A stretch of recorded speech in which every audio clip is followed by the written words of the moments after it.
पु ल देशपांडे. पुस्तकाचं नाव आहे गोळाबेरीज. जाल्मिकीचं लोकरामायण. काळ बदलतो आहे, त्याबरोबर सर्वांनी बदललं पाहिजे.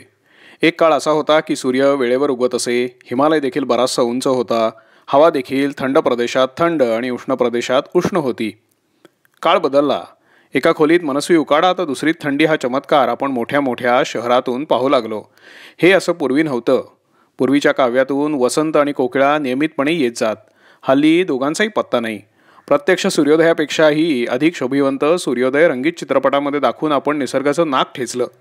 पूर्वी कविता कळत असे, हल्लीचे कळतं ते काव्यच काय पण वाङ्मयच नव्हे असा सिद्धांत आपण स्वीकारला. पूर्वी स्वप्नात राज्य दान दिल्याचं पाहून खरोखरीच दुसऱ्या दिवशी स्वप्नातला बोल खरा करण्याचा मूर्खपणा करणारे राजे होते. हल्ली दिवसा ढवळ्यात दोन्ही डोळे उघडे ठेवून दिलेला बोल खरा करणारा इसम स्वप्नात देखील आढळणार नाही. काळ बदलतो आहे, आपण बदललं पाहिजे, सारं काही बदलवलं पाहिजे. त्यातल्या त्यात जुनं वाङ्मय, कारण ते प्रतिगामी आहे. त्यात सत्याचा आग्रह न धरता खरे बोलणारे हरिश्चंद्र आहेत. नॅशनल इंटरेस्ट न पाहता काका मामांशी लढाई करणारे कृष्णार्जुन आहेत. काळ बदलतोय. जुन्या काळात अफजल खानाला हिंसात्मक पद्धतीने मारणारे शिवाजी आहेत. अहमद बंगशाला बुंदेलखंडाचं खंडदान न करता बाजीरावाच्या मदतीनं पेटाळून लावणारे छत्रसाल आहेत. इंग्रजांची पाहुणे म्हणून सोय न करता भारताचा अतिथी धर्म बुडवणारे क्रांतिकारक आहेत. तात्पर्य काय? काळ बदलतो आहे आणि त्याबरोबर आपणही बदललं पाहिजे, याची रुखरुख सर्वांच्या मनाला सारखी लागली पाहिजे. जाल्मिकीनं सारंच बदलवलं. आपल्या सुदैवानं अशी रुखरुख लागलेली माणसं आपणामध्ये हयात आहेत आणि जाल्मिकीचे लोकरामायण हा त्याचा पुरावा आमच्या हाती लागला आहे. आजवर आपण वाल्मिकीचं प्रतिगामी रामायण वाचित आलो आहोत. तुलसीदासाचं रामायण तर इथून तिथून भक्ती नावाच्या एका प्रतिगामी रसानं भरलेलं आहे. मोरोपंतांनी, आता हा गृहस्थ स्वतःला कवी म्हणवत असे म्हणे, 108 रामायण वगैरे लिहिल्याच्या कथा आहेत. तामिळ भाषेत कंबू रामायण नावाचा असाच एक प्रतिगामी प्रकार आहे. ही सगळी रामायणं देशातील फुटीर प्रवृत्तीला प्रोत्साहन देणारी आहेत, हे सिद्ध झालं आहे. जुन्या रामायणात आता काही राम उरलेला नाही, त्यातला मूलभूत फरक कळण्याचा काळ आता आला आहे. हे नवं रामायण लिहिणारा लोककवी आपल्यात अवतरला, हे त्या रामाचं भाग्य. लोकरामायण ह्या अलौकिक ग्रंथाचा जनक जाल्मिकी ह्याचा परिचय करून देणं आवश्यक आहे. जाल्मिकीचं मूळ नाव सांगणं अवघड आहे. पाळण्यात त्याचं नाव जनार्दन असं ठेवल्याबरोबर बालकानं नाव बदला असा आक्रोश केल्याची ही कथा आहे. 12 दिवसांच्या बालकाची ही कथा असल्यामुळे तिला दंत कथा म्हणणं शक्य नाही.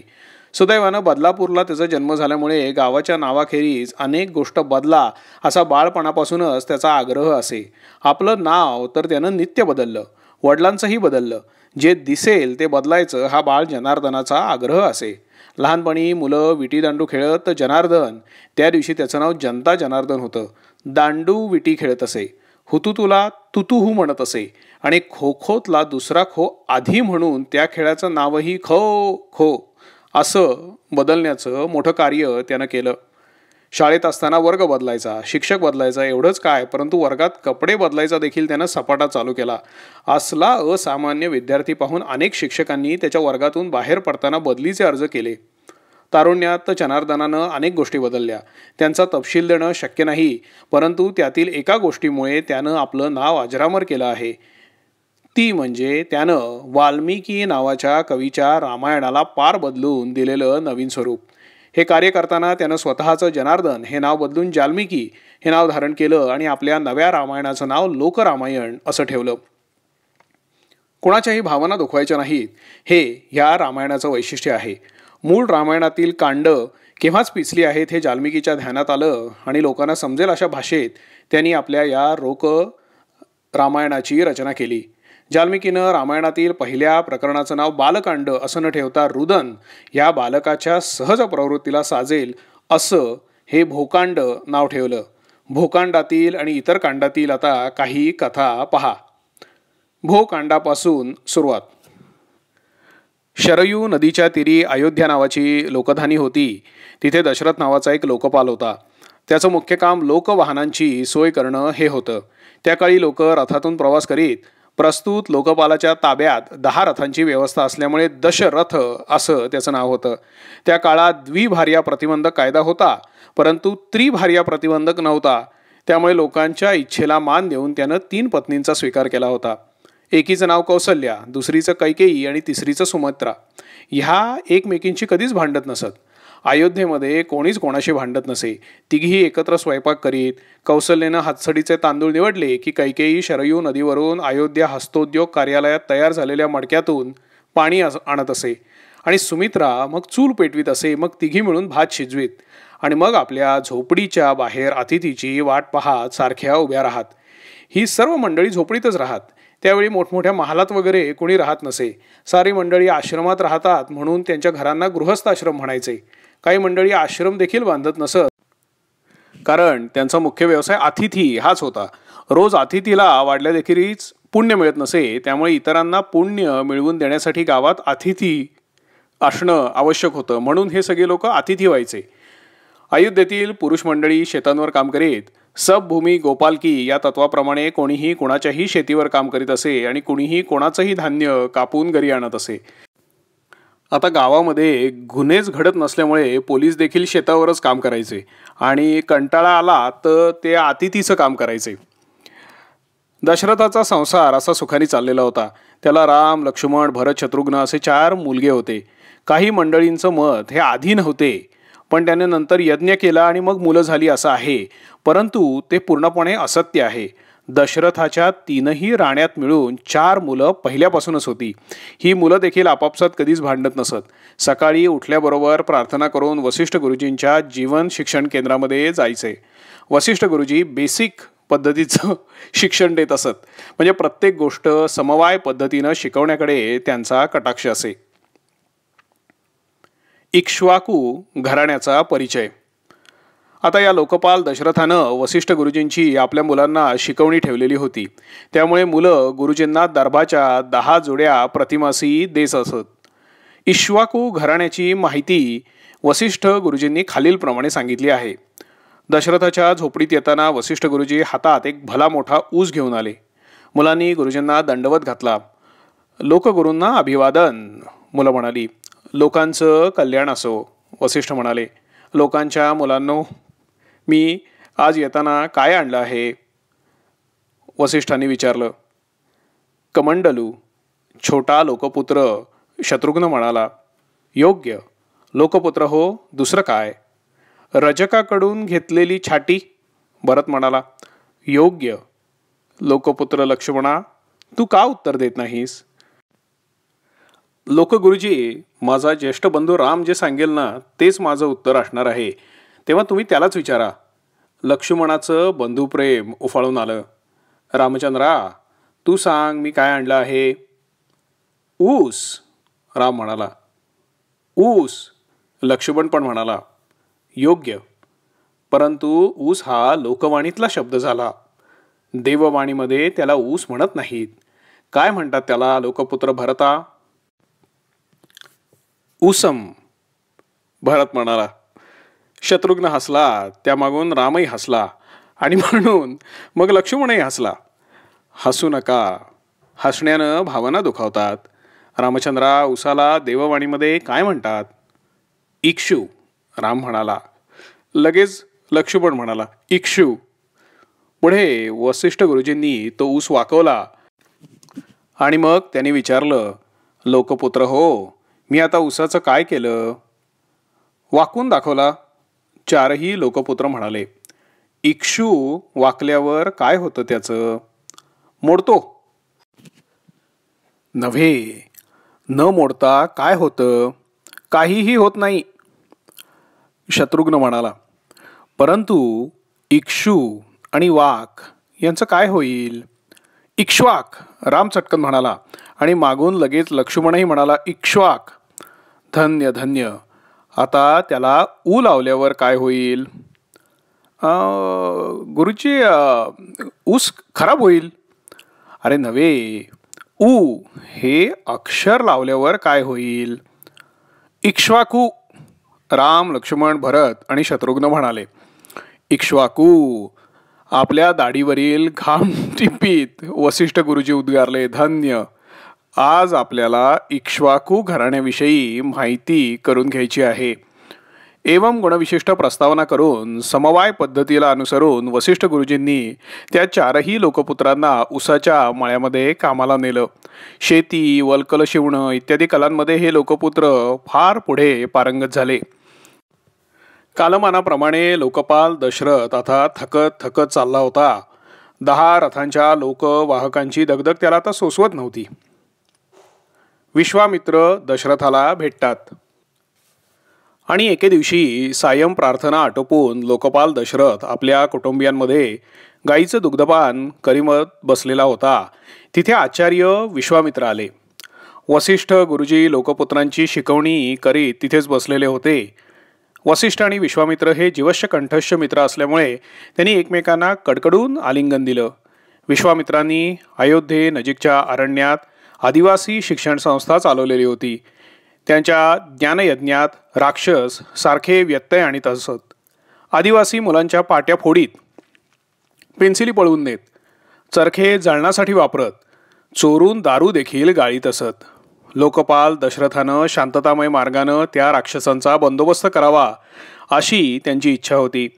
वसिष्ठ गुरुजींचा सल्ला पडला की रामचंद्रानं हे विधायक कार्य आपण हाती घ्यावं.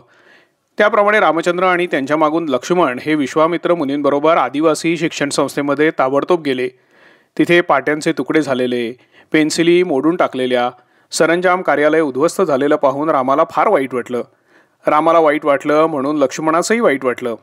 त्याने मग विश्वामित्राला धीर वगैरे दिला आणि स्वतः आदिवासी मुलांचा वर्ग चालवायला घेतला. नेहमीप्रमाणे राक्षस वर्ग उधळण्यासाठी आलेच. रामचंद्रानं त्यांच्या शिष्टमंडळाची पहिली गाठ घेतली. ग्रामोद्योग आणि जीवनशिक्षण यांचं महत्त्व त्यांना पहिल्या प्रथम पटवून दिलं आणि शांततामय सहजीवनावर त्यांची बौद्धिक घेतली. राक्षसांचे डोळे उघडले. त्यांनी आपापली मुलं आणून प्राचार्य विश्वामित्र गुरुजींच्या संस्थेमध्ये दाखल करायला सुरुवात केली. अशा रीतीनं ब्रह्मविद्येत पारंगत झालेली मुलं अजूनही ब्रह्मराक्षस म्हणून ओळखण्यात येतात. त्यातील काहींना हिंसात्मक पद्धतीनं मानगुटीवर बसायची हुक्की आली की राम राम राम राम असं म्हटल्यावर त्यांच्यातली हिंस्त्र वृत्ती नष्ट होऊन जाते. हा अनुभव अनेकांनी घेतला असेल. जानकी राम विवाह. राम लक्ष्मणांच्या विधायक कार्यावर प्राचार्य विश्वामित्र प्रसन्न झालेले होते. त्याचवेळी मिथिला नामक जनराज्यात जनक नावाचा जनपाल होता. त्याची जानकी नावाची उपवर कन्या होती. जनराज्यात निवडणुकीच्या लोकशाही पद्धतीनं विवाह होत असत. उपवर कन्येला एकच मत असून एकाचीच निवड करता येत असे. निवडणुकीला उभे राहायचा कोणाही पुरुषाला अधिकार असे. मत मात्र अविवाहित तरुणींनाच असे. निवडणुकीत पडलेल्या उमेदवाराचं डिपॉझिट जप्त होत नसे ही गोष्ट लक्षात ठेवण्यासारखी आहे. विश्वामित्र गुरुजी राम लक्ष्मणांबरोबर पदयात्रा करीत करीत मिथिला जनधानीत येऊन पोचले. जानकीच्या स्वयंवराला देशोदेशीचे लोकपाल आलेले होते. जानकीला सीता असंही नाव होतं. जनपाल जनक देशात जमीन नांगरीत असताना एका पेटिकेत ही कन्या सापडली अशी एक कथा आहे. यावरून त्यावेळी शेतात काय काय सापडत असेल याची तुम्हाला कल्पना येईल. वास्तविक त्या काळात सगळीच मंडळी शेती करत. त्यातून जनक, दशरथ वगैरे मंडळी तर क्षत्रिय. खरं म्हणजे क्षत्रिय हा क्षेत्रीय या शब्दाचा अपभ्रंश आहे. सदैव क्षेत्रात राहणारे ते क्षेत्रीय. क्षेत्रस्थ ब्राह्मण आपण ऐकतो. क्षेत्रस्थ म्हणजे देखील क्षेत्रात राहणारे. वैश्यांची शेती वेशीजवळ असे म्हणजे एक डोळा शेतीवर ठेवून दुसरा डोळा ते दुकानावर ठेवत असत. क्षुद्र हे शुत असा रव करून पाखरं हाकलीत म्हणून त्यांना शुतरवहा कुर्वंती इति क्षुद्राहा असं म्हटलेलं आहे.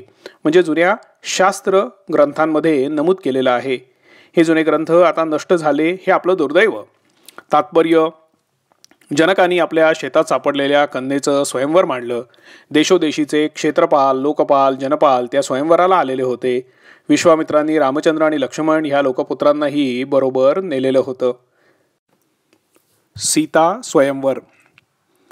जनकाच्या झोपडीसमोरील अंगण शेणानं सारवून स्वच्छ केलेलं होतं. मिथिलेतील सरंजाम कार्यालयाला चिपळूण येथील जंगलात विधायक कार्य करणारे आचार्य परशुराम यांनी एक कापूस पिंजण्याची प्रचंड धनुकली भेट दिलेली होती. तिला दोरी जोडून जास्तीत जास्त कापूस पिंजून दाखवणाऱ्याची निवड होईल असं जाहीर केलेलं होतं. दुर्दैवानं त्या स्वयंवराला आलेल्या लोकपालात ग्रामोद्योग केंद्रात मधुपालन, चर्मालय, तेलाची घाणी वगैरे चालवणाऱ्या लोकपालांचीच जास्त गर्दी होती. बहुतेक शेती बेसिक पाठशाळेतील ते विद्यार्थी होते. वसिष्ठ गुरुजींनी रामाला सुत बेसिक पद्धतीनं जीवन शिक्षण दिलेलं होतं, शेती बेसिक पद्धतीनं दिलेलं नव्हतं. त्यामुळे रामानं त्या कापूस पिंजण्याच्या धनुष्याला दोरी जोडून 10 शेर कापूस पिंजून दाखवला आणि त्यांनी धनुष्य ते मोडलं. तेवढ्यात लक्ष्मणानं त्या कापसाचे पेळूही वळलेले होते. हे सारं हस्तकौशल्य पाहून जनक प्रसन्न झाला आणि सीतारामांचा विवाह झाला. अर्थात लक्ष्मणाचे पेळू करण्याचं ते कसब पाहून उर्मिळा नावाच्या आपल्या दुसऱ्या कन्येचाही त्याच्याशी विवाह जनकांनी लावून टाकला. त्या स्वयंवराला रावण नावाचा एक लोकपाल आलेला होता. त्याला जीवन शिक्षण मिळालेलंच नव्हतं, मागे पडलेला होता बिचारा. त्यामुळे यातील काहीच तो करू शकला नाही. त्यामुळे त्याला हात हलवीत परत जावं लागलं. परंतु जनपाल जनकानं सर्व मंडळींना आग्रहानं ठेवून घेतलं आणि विवाहानिमित्त सर्वांनी सामुदायिक उपोषण करून आपली चित्त शुद्ध करून घेतली आणि त्यामुळे कुणालाही हर्षखेद काहीच न होता सर्व मंडळी स्थितप्रज्ञ अवस्थेमध्ये परतली. लोकपाल दशरथाची सेवानिवृत्ती जाहीर. काही दिवसातच राम लक्ष्मणांप्रमाणेच भरत शत्रुघ्नांचेही विवाह झाले. लोकपाल दशरथाला आता कामाची जबाबदारी कठीण वाटायला लागली आणि त्यांनी सेवानिवृत्त होऊन ते काम ज्येष्ठ लोकपुत्र रामचंद्र याला द्यायचं ठरवलं. या वार्तेनं कौसल्या, कैकेयी, सुमित्रा या तिन्ही राण्यांना खूप आनंद झाला. परंतु खुद्द रामचंद्रांच्या मनामध्ये विश्वामित्राचा जंगलातील आश्रम पाहिल्यानंतर आदिवासींच्या कार्यासाठी आपण जीवनदान करावं असं फार वेळ घोळत त्यांच्या मनामध्ये होतं. त्यांनी कैकेयीपाशी आग्रह धरला की हे सापत्न लोकभात दे. केवळ विधायक कार्याच्या हितासाठी तू लोकपिता दशरथापाशी हट्टाचं नाटक कर. कैकेयी अयोध्येच्या साहित्य संगीत नाटक केंद्रामध्ये सांस्कृतिक विभागामध्ये शिकून तयार झालेली स्त्री होती. तिने भरत मुनींच्या नाट्यशास्त्राचा खूप व्यासंग केलेला होता. सांस्कृतिक कार्यात भारतीय स्त्रिया पहिल्यापासून तयार होत्या. तिनं आणि मंथरा नावाच्या तिच्या जोडीच्या कार्यकर्त्या स्त्रीनं हट्टाचा सुंदर संवाद लिहून छानपैकी बसवला. विशेषतः क्रोधाचा अभिनय करण्यामध्ये तर तिचा हातखंडा होता. तिनं भरताला लोकरापालाची जागा द्या उर्फ माझा भरत ही एकांकिका इतक्या परिणामकारक पद्धतीने बसवलेली की दशरथानं खरोखरीच रामचंद्राऐवजी भरताला लोकपालाची जागा दिली. यावरून त्या काळातील स्त्रियांचं अभिनय कौशल्य किती पुढे होतं हे दिसून येतं.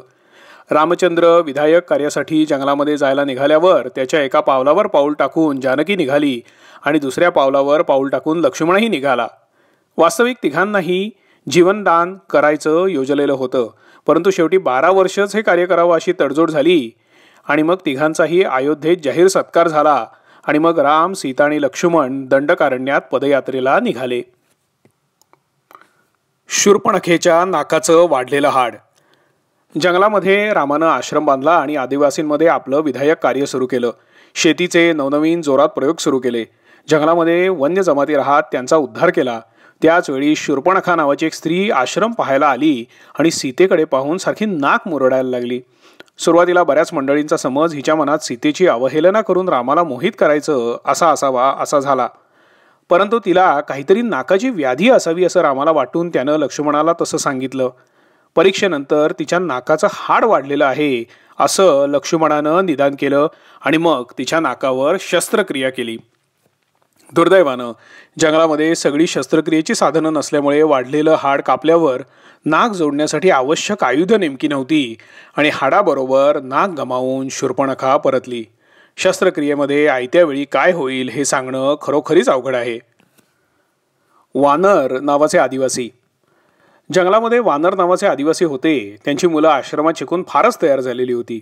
हे कार्य जोरात चालू असताना मारीच नावाच्या एका व्यापारानं हरणछाप रेशमाचं जरीनी भरलेलं सिलोनी कटपिसेस विकायला आणले. आश्रमातील मंडळी कामामध्ये दंग होती. राम आणि लक्ष्मण कांचन मुक्तीचे प्रयोग आदिवासींना समजावून देत असताना मारीचाची कांचन मृगछाप कापड अशी आरोळी सीतेनं ऐकली. हा मारीच सिंहल द्वीपचा फिरस्ता व्यापारी होता.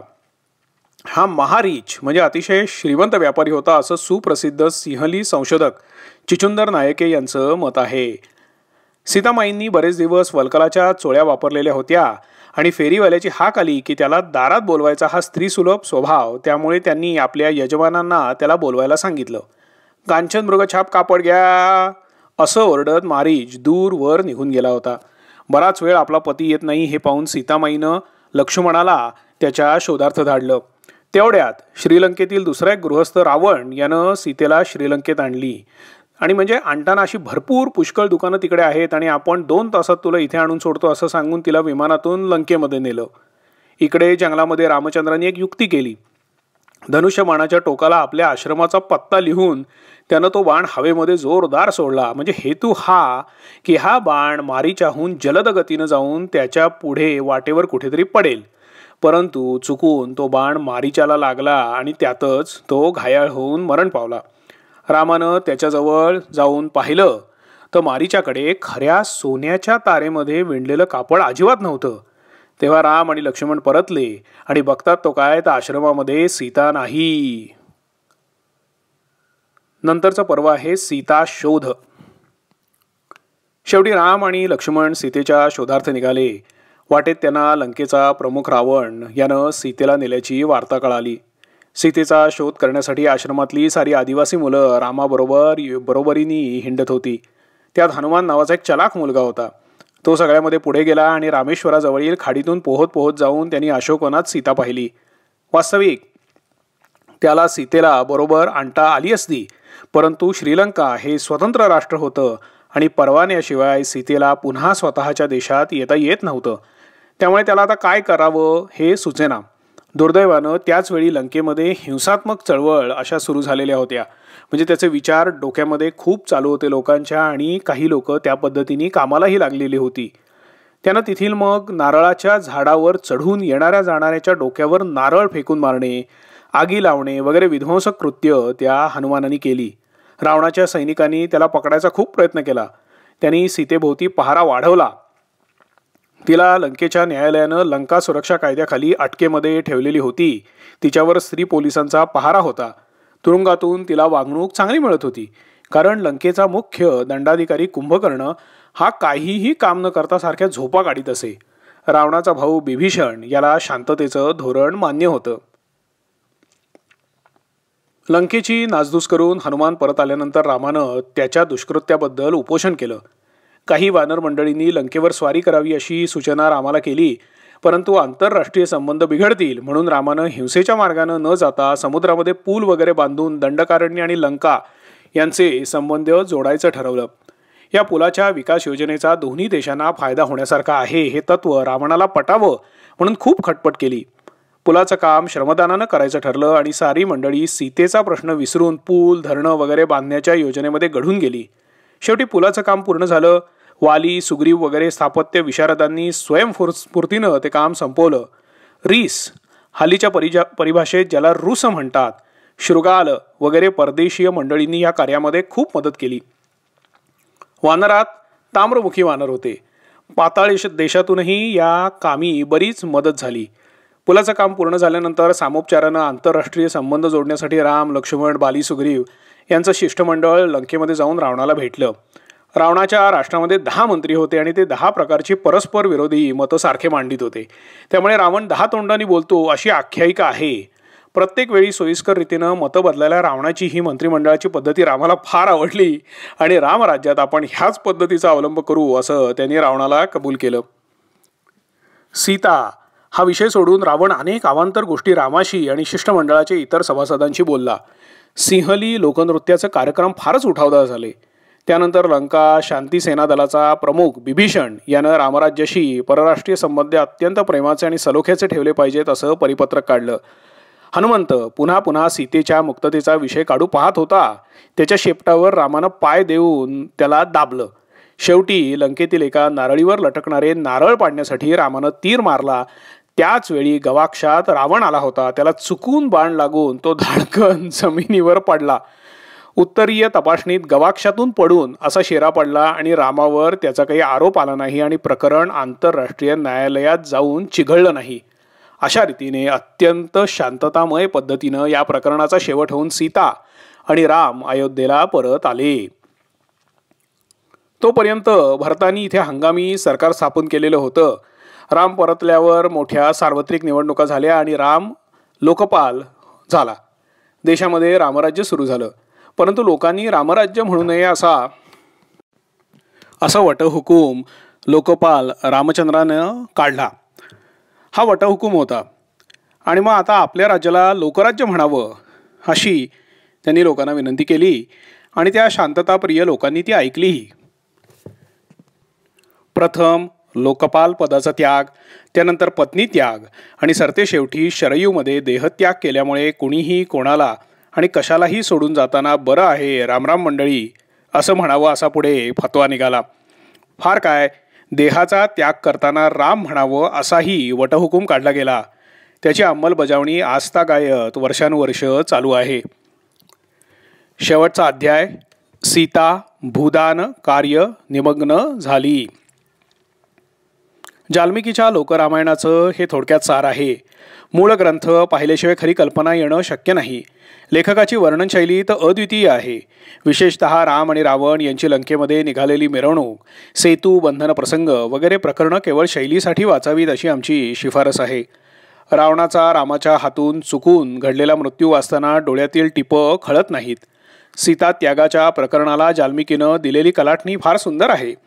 विचित्र कंड्या पिकवणं हे रजकांचं काम होतं हे त्यांनी सिद्धही केलेलं आहे. आणि या रजकांच्या गोटातून पिकणाऱ्या राजकीय बातम्या या आजतागायत कशा चालू आहेत हेही पटवून दाखवलं आहे. अयोध्या हे शहर असल्यामुळे आपल्या उदरात असलेल्या बालकांवर संपूर्ण ग्रामीण संस्कार व्हावेत म्हणून सीता खेड्यामध्ये राहायला गेली ही जाल्मिकीची मीमांसा विचारात घेणं इष्ट आहे. पुन्हा ती अयोध्येत परत आली, ती देखील शहरी जीवनात कशी सुखी होऊ शकली नाही हे दाखवून शेवटी तिनं भूमातेच्या पोटामध्ये प्रवेश केला हे खरं नसून भूदान कार्यामध्ये ती निमग्न झाली हेच खरं आहे, हेही त्यांनी सिद्ध केलं आहे. आज देखील रजकवृत्तीचे प्राबल्य असलेल्या राजकीय क्षेत्रातून काही मंडळी भूदानात कशी गडप होतात हे आपण पाहतो.